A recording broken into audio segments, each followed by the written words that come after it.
দেখেছি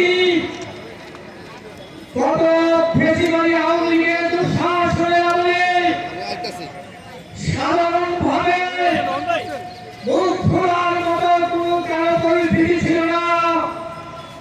ওই সময়ের মধ্যে আমাদের বিপ্লবী ওয়ার্কার্স পার্টি এবং গণতন্ত্র মঞ্চ সহ আমরা গত 17 বছর আন্দোলনের মধ্যে ছিলাম। আমরা রাজপথ থেকে হটিনি। তারপরে যখন কোন মানুষ, শ্রমিক, ছাত্র, জনতা সবাই যখন রাস্তায় নেমে আসলেন, তখন সেই ফেসিবাদী লৌহ মানব শেখ হাসিনা পালিয়ে যেতে বাধ্য হলো। ওই সময়ের মধ্যে আমরা যদি দেখি যারা আত্মহত্যা দিয়েছে, ওই সময়ের মধ্যে শ্রমিকের সংখ্যা বেশি।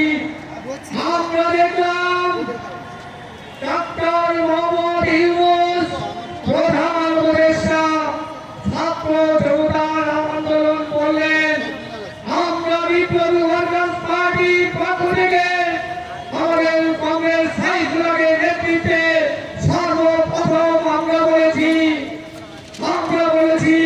ছাত্র শ্রমিক জনতার আন্দোলন। কারণ যেখানে আমাদের শ্রমিক ভাইরা মারা গিয়েছে, সংখ্যা বেশি, কেন আমাদের সংখ্যা আমরা হবে না? সংগ্রামী ছাত্র আন্দোলন, আমার বক্তব্য দীর্ঘায়িত করব না, একটা মিনিট আমি চেয়ে নিচ্ছি। যখন আমাদের বুকে তাজা রক্ত ঢেলে দিলেন সেই শেখ হাসিনাকে উৎখাত করতে, আমরা দেখলাম তারপরে শ্রমিকের উপরে নেমে আসলো পুলিশের গুলি, টিয়ারশেল, রাস্তায় কুকুরের মতো ফেলে ফেলে। আমরা হুঁশিয়ার করে দিতে চাই, আবার গুলি শ্রমিক রাস্তায় নেমে আসে, আপনারা পরের পথ পাবেন না। কাজেই সবাইকে ধন্যবাদ জানিয়ে আমার বক্তব্য শেষ করছি। এক হল লড়াই করুন দুনিয়ার মতো।